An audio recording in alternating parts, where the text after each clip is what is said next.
Imagine a group of people who, just through the internet, can shake the entire world. No bombs, no armies, no wars. Just code and a few hidden operators. They exposed tools that could infiltrate the most secure systems on Earth. The world had never seen anything like this. This is not a movie. This is real. And it forced the world to rethink where true power lies, in information, code, and technology. If you enjoy real, thrilling, and educational documentaries, like this video, subscribe to the channel and share it. Also, comment below where you are watching from. The internet never sleeps, or so we thought. In late 2013, an obscure group calling themselves shadow brokers began leaving breadcrumbs across the dark web. These weren't ordinary leaks or hacks. The messages were cryptic, almost taunting, hinting at knowledge that even the most secure intelligence agencies had never anticipated. At first, it seemed like a strange puzzle for cyber experts to solve. But the moment researchers started to dig deeper, they realized the stakes were unimaginably high. Shadow brokers claimed to possess tools used by top intelligence agencies, including the NSA, for surveillance, infiltration, and digital attacks. This revelation sent shockwaves through the cybersecurity community. Files began appearing in small, anonymous forums, each one encrypted, incomplete, or intentionally misleading. Experts who dared to analyze them discovered digital skeleton keys programs capable of exploiting vulnerabilities in critical systems worldwide. These tools weren't just theoretical. They could infiltrate banks, hospitals, and even energy grids. The public had no idea that their everyday software, their phones, and even home devices were now potential targets. Meanwhile, the group maintained strict anonymity. No photos, no public profiles, no interviews. Only encrypted messages, often written in broken English or code, teasing the world with clues to their next move. Some analysts speculated that the shadow brokers were rogue insiders, people who had once worked within intelligence agencies and knew the internal architecture intimately. Others feared a well-funded cyber mercenary group, working for motives no one could yet understand. The leaks themselves created immediate chaos. In one instance, files revealed vulnerabilities in Windows servers, giving anyone with knowledge the potential to control entire networks remotely. Hospitals reported system errors that were later linked to the leaked tools. Banks experienced unusual transaction anomalies. Governments scrambled to patch systems, but the leaks had already shifted the balance of power in cyberspace. Cybersecurity experts were in disbelief. How could a group of anonymous hackers access tools so sophisticated? The files suggested months, if not years, of careful planning. Each leak was timed for maximum impact, strategically designed to create confusion and fear. Analysts discovered traces of simulation tests, showing that the shadow brokers had experimented with network infiltration before releasing the tools publicly. Social media erupted with speculation. Some called the shadow brokers digital terrorists, others cyber Robin Hoods. The truth was far stranger. Unlike traditional hackers, their goal didn't seem to be profit or fame. The chaos itself appeared to be their currency, a demonstration of capability so precise, so frightening, that it could shake governments without a single bullet fired. For the public, the threat was invisible. People saw glitches on ATMs, banking errors, or slow internet connections and shrugged, unaware that these were tremors of a digital earthquake in progress. Meanwhile, cybersecurity teams worked around the clock, trying to reverse engineer the leaked tools, but each day brought new leaks, new files, new uncertainties. Shadow brokers' early communications also included riddles, cryptic questions, and scenarios implying insider knowledge. Analysts pored over these messages, searching for patterns or motivations. Was it a warning, a test, or simply a display of power? Each theory seemed plausible, yet none could fully explain the group's audacity. Governments responded in secrecy. Emergency meetings convened in secure bunkers. Agencies tried to trace the source, deploying advanced forensic tools, but shadow brokers were always one step ahead. Encryption, anonymity networks, and false trails ensured they remained untouchable. Their digital fingerprints were everywhere and nowhere at once. By the end of the first wave, the world had changed. The internet had not stopped, but trust in it had. Shadow brokers demonstrated that even the most protected systems could be vulnerable, and that a handful of individuals, or even a single group, could challenge the global digital order. Suspicion, fear, and anticipation hung in the air. Everyone knew this was only the beginning. This first chapter set the tone for an invisible war, a conflict fought not with weapons, but with codes, vulnerabilities, and secrets. And while most of the world remained unaware, the players on the front lines understood one stark reality. The internet was no longer just a tool, it was a battleground. After the initial shock of the leaks, the cybersecurity world scrambled to understand the scale of the shadow brokers' power. The files revealed tools that were once considered top-secret digital weapons developed and deployed by the NSA for offensive operations. Analysts who studied the first set of leaks realized that the arsenal was far more sophisticated than anything publicly known. Among the most alarming revelations was Eternal Blue, an exploit targeting a core vulnerability in Microsoft Windows. This wasn't a simple bug. It was a meticulously crafted digital missile, capable of silently entering networks, spreading autonomously, and allowing attackers to control systems remotely. Alongside it, the double pulsar backdoor acted as a Trojan, providing persistent access to infected machines. These tools weren't just theoretical threats, they were already in the wild, waiting for the right moment to wreak havoc. Another deeply concerning aspect was the SMB protocol exploit, which revealed that ordinary network file sharing services could become gateways for global attacks. Experts realized that what was once thought of as routine infrastructure could be weaponized with terrifying efficiency. The implications were immediate. Governments, banks, hospitals, and power grids were all vulnerable to tools that previously existed only in classified vaults. The shadow brokers' leaks also included documentation of zero-day exploits, vulnerabilities unknown to software developers until they were exposed.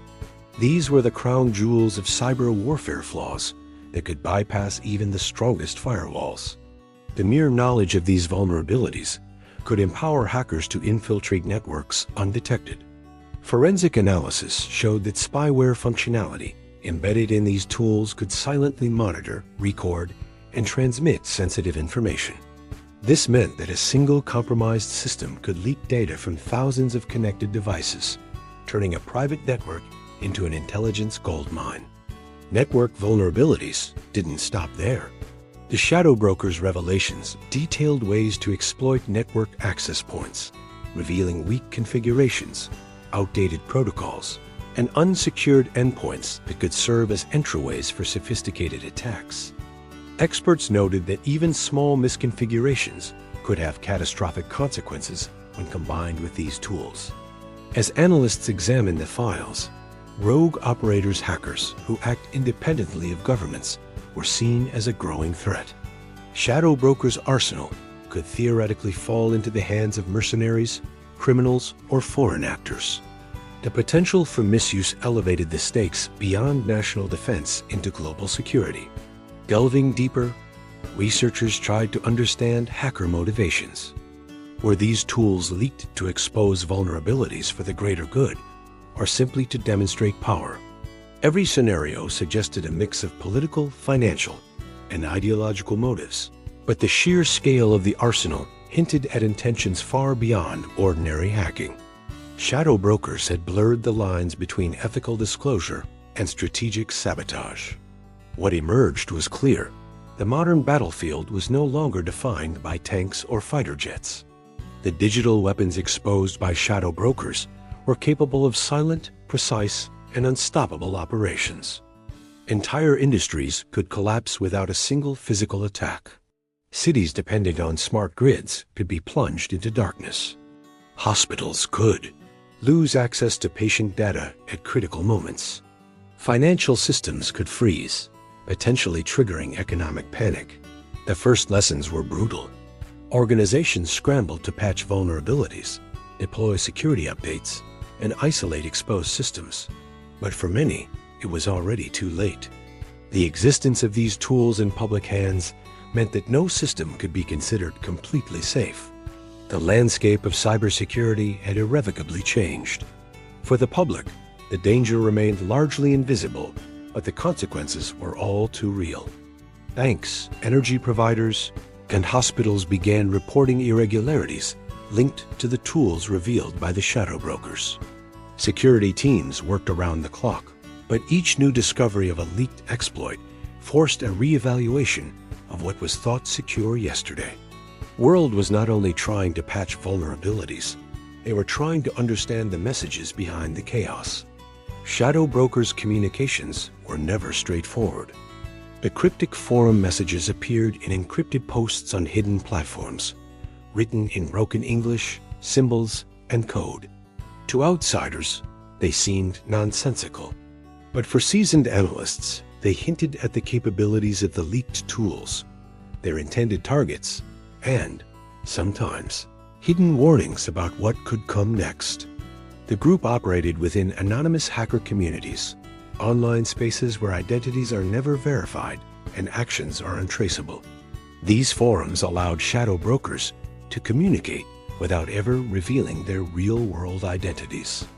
Analysts began mapping connections, trying to find patterns in usernames, posting times, and the subtle changes in language. Each post seemed like a chess move in a game only the group understood. Encryption and anonymity were their shields. Every file, message, and metadata tag was carefully manipulated. Using advanced encryption and anonymizing tools, shadow brokers ensured that tracing the origin of leaks was virtually impossible. Analysts discovered that even the smallest clues, timestamps, file sizes, and metadata could hold critical insights if interpreted correctly. The smallest oversight by the group could have revealed their identity, yet no trace was left.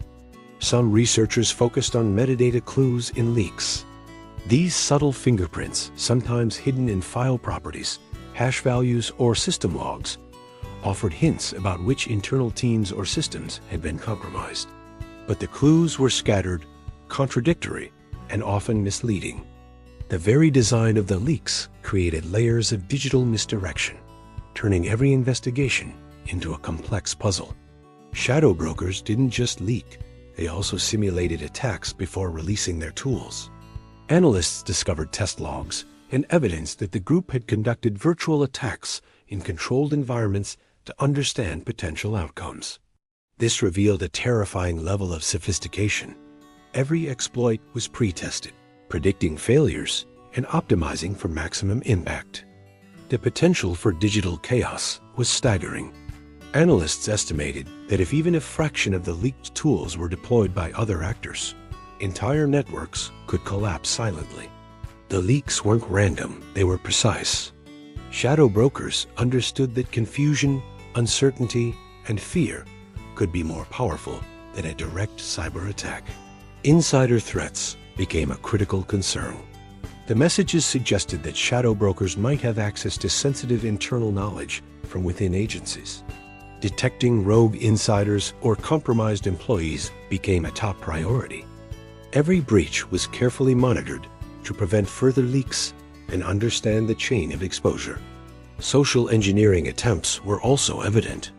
Some cryptic messages hinted at manipulation tactics, attempting to coerce or deceive individuals within organizations into revealing information or opening doors to systems. Analysts recognized these as psychological experiments embedded within the broader cyber warfare strategy. Containment was another key focus. Organizations devised containment strategies, isolating compromised networks, deploying advanced monitoring, and segmenting critical systems. But shadow brokers had anticipated these defensive moves. Their tools were designed to evade detection, exploit overlooked gaps, and adapt to changing security environments. Finally, the most unsettling realization was that the group's methods were untraceable. Every hack, every leak, every post could vanish without a trace. Shadow brokers had mastered the art of leaving behind only questions, patterns, and fear. Their cryptic messages were not just communication. They were a mirror of the invisible threat hovering over the digital world. By the end of this phase, the cybersecurity community faced a sobering truth. Shadow brokers were not merely hackers. They were architects of a new digital battlefield. Every post, every message, every clue was a piece of a strategy designed to outsmart, confuse, and control. And the world was only beginning to realize the scale of the challenge. The moment shadow brokers released their first claim about possessing high-level cyber tools, government response teams across the world mobilized. Specialized units, often unknown to the public, were activated to assess potential threats. Analysts worked around the clock, tracing vulnerabilities, scanning critical networks, and coordinating emergency protocols. No nation wanted to be caught off guard. International agencies quickly issued cybersecurity warnings, urging organizations to patch systems, monitor suspicious activity, and review internal security procedures. Alerts ranged from minor software updates to full-scale threat advisories affecting finance, healthcare, and energy sectors. The warnings were unprecedented in scope and tone, indicating that the leaks were not just a technical issue, but a strategic threat to national security. The political implications were profound. Governments had to publicly address the leaks, reassure citizens, and navigate the complex relationship between national security and transparency. Shadow brokers' actions had inadvertently exposed the fragility of modern digital governance, raising questions about accountability, preparedness, and the very nature of state control over cyberspace. In response, public awareness campaigns were launched. Media outlets, government portals, and advisory boards tried to educate the general population about safe digital practices, potential threats, and the importance of updates. Citizens were advised to change passwords, verify communications, and report anomalies, simple measures that in some cases could prevent exploitation by the leaked tools. At the core of the response was the protection of critical infrastructure. Energy grids, water systems, transportation networks, and telecommunications were scrutinized for vulnerabilities. Emergency drills were conducted, redundancies checked, and cyber defense systems reinforced. The realization hit hard. The tools leaked by shadow brokers could cause cascading failures across essential services if misused. The energy sector was especially vulnerable. Analysts highlighted that power generation and distribution systems, many of which relied on outdated industrial control software, were exposed to potential manipulation. Even brief outages could have economic, social, and safety implications. Governments began deploying special monitoring and containment measures to secure these sectors. Financial institutions faced anomalies. Automated trading systems, banking networks, and transaction protocols were examined under intense scrutiny. Analysts discovered unusual behaviors that, though not immediately catastrophic, hinted at possible exploitation. Preventive measures were enforced, including isolation of critical servers and enhanced monitoring of cross-border transactions. The scale of the threat demanded ongoing leak monitoring. Teams were established to track new data releases, examine emerging exploits, and predict which systems were at risk next. This was a continuous effort, akin to surveillance on a global digital battlefield. Every new file required immediate analysis to determine potential impact and mitigation strategies. In parallel, governments explored predictive cyber defense models. Advanced simulations, AI-driven threat analysis, and proactive defense planning were employed to anticipate attacks before they happened. Shadow brokers had effectively forced a shift from reactive cybersecurity to proactive, predictive defense, an evolution in strategy that changed the dynamics of digital conflict. Finally, the world began to witness digital conflict redefinition. The traditional concept of warfare borders, armies, and weapons was evolving into a silent battle fought in cyberspace. Shadow brokers' claims illustrated that a small, skilled group could challenge the might of nations without firing a single shot. The rules of engagement, the concept of sovereignty, and even international law were being tested in real time. The claim by shadow brokers had accomplished what many feared. It exposed vulnerabilities, triggered immediate global action, and highlighted a new form of Power One, where information, access, and anonymity could redefine the balance between nations. The world had awoken to the reality that cyberspace was no longer just a tool. It had become a theater of conflict, uncertainty, and strategic influence.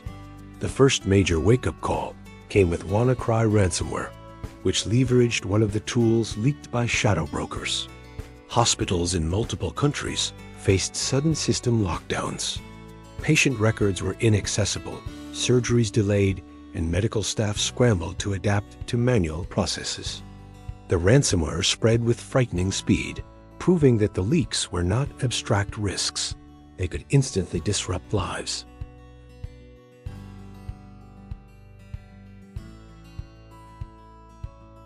Analysts raced to identify compromised systems and isolate them before a cascade of failures could occur. The health sector breaches extended beyond ransomware. Leaked exploits targeted outdated medical devices, internal networks, and patient databases. Sensitive information, including medical histories, prescriptions, and diagnostic data, became vulnerable. Hospitals and clinics deployed emergency response teams, but the sheer scale of the risk exposed systemic weaknesses. Telecommunications networks were also under threat. Telecom network vulnerabilities allowed attackers to intercept communications, redirect traffic, and exploit weak points in legacy systems. Users experienced disruptions in mobile and internet services, often with no immediate explanation, as the leaked tools silently probed for gaps in security. Shadow brokers had released not only the tools, but also detailed documentation. Analysts pored over leaked tool documentation to understand capabilities, vulnerabilities, and countermeasures. Each file offered insight into the mechanics of high-level cyber warfare, revealing both the sophistication of the attackers and the fragility of global digital infrastructure. Governments and organizations responded with urgency. Emergency patch deployment became a top priority, with software updates and security fixes rolled out at unprecedented speed. System administrators worked through nights to ensure that every vulnerable endpoint was addressed, knowing that even a single unpatched machine could become an entry point for further attacks. Beyond patches, teams implemented system hardening procedures. Network segmentation, strict access controls, and advanced monitoring tools were deployed to reduce the attack surface. Critical systems were isolated, redundant backups were activated, and every defensive measure was scrutinized for potential gaps. Critical server safeguards were emphasized. Servers hosting essential services from banking databases to hospital management systems were fortified against exploitation. Analysts monitored system behavior in real time, scanning for irregular activity, potential breaches, and evidence of prior intrusion. The psychological impact on analysts was significant. Working under constant pressure, dealing with the stress of potential system failures, and tracing complex, often untraceable attacks took a toll. Burnout, anxiety, and relentless vigilance became part of daily life for those defending against threats unleashed by shadow brokers.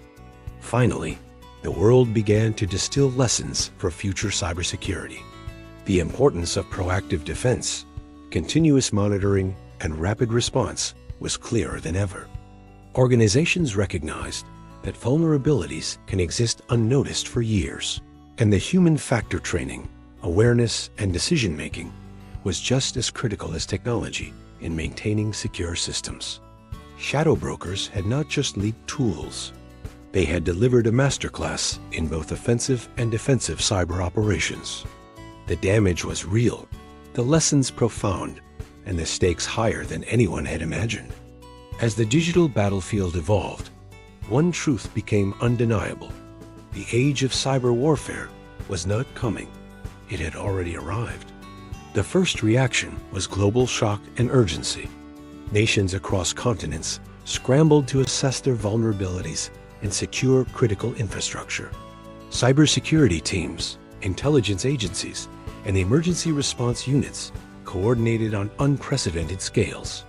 The leaks had demonstrated that a small, anonymous group could trigger global instability with a few keystrokes. Nation-state countermeasures were deployed immediately. Countries strengthened their offensive and defensive cyber units, implemented advanced monitoring protocols, and conducted simulated attacks to predict potential breaches. Military, financial, and energy sectors became priority targets for protection. Analysts noted that the very concept of national defense had shifted to include invisible digital borders. Media coverage amplified the panic. Headlines warned of global cyber weapons in public hands, fueling fear among citizens and businesses. The public began questioning the security of their personal data, financial accounts, and even healthcare records. While governments issued calming statements, the rapid dissemination of information ensured that uncertainty persisted. The leaks also posed cyber diplomacy challenges. Countries accused each other of harboring cyber criminals or failing to secure sensitive information. International summits and back-channel communications were convened to coordinate responses and prevent escalation. Diplomats faced the difficult task of balancing accountability with the risk of public disclosure that could worsen the crisis. International investigations were launched to trace the origins of the leaks. Experts tried to piece together digital footprints, analyze metadata, and uncover insider threats. Despite advanced forensic techniques, shadow brokers' meticulous use of encryption and anonymization left minimal traces. The group's ability to operate undetected highlighted vulnerabilities in even the most secure nations. Political tensions escalated. Governments faced internal and external pressures, with legislators demanding answers, citizens demanding protection, and international peers demanding cooperation. Strategic alliances were tested, and global trust in digital infrastructure wavered. Every new leak renewed scrutiny of national cyber policies and emergency preparedness. The fallout was not limited to governments. Unintended collateral damage affected corporations, service providers, and individuals. Software outages disrupted commerce, data breaches exposed private information, and infrastructure slowdowns caused economic and social stress. The world witnessed that cyber warfare could ripple through society invisibly, affecting lives far removed from the initial breach. As a result, cybersecurity policy shifts occurred rapidly.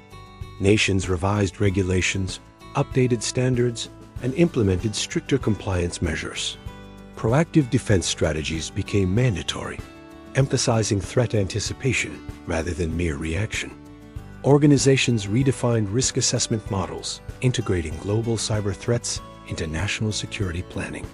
Corporations, too, assumed greater responsibility. Corporate response measures included internal audits, rapid patch deployment, employee training, and collaboration with government agencies. Transparency became crucial, as public confidence depended on visible efforts to protect systems and data. Failure to respond effectively could lead to reputational and financial damage. Finally, the long-term strategic implications became apparent. Shadow brokers had demonstrated that the balance of power in the digital age was not determined solely by military might or economic strength. Knowledge, access, and technological mastery had become decisive factors. The world now operated under a new paradigm where cyber capabilities, speed, and resilience dictated both defense and influence. In the end, the shadow brokers' actions left a profound legacy.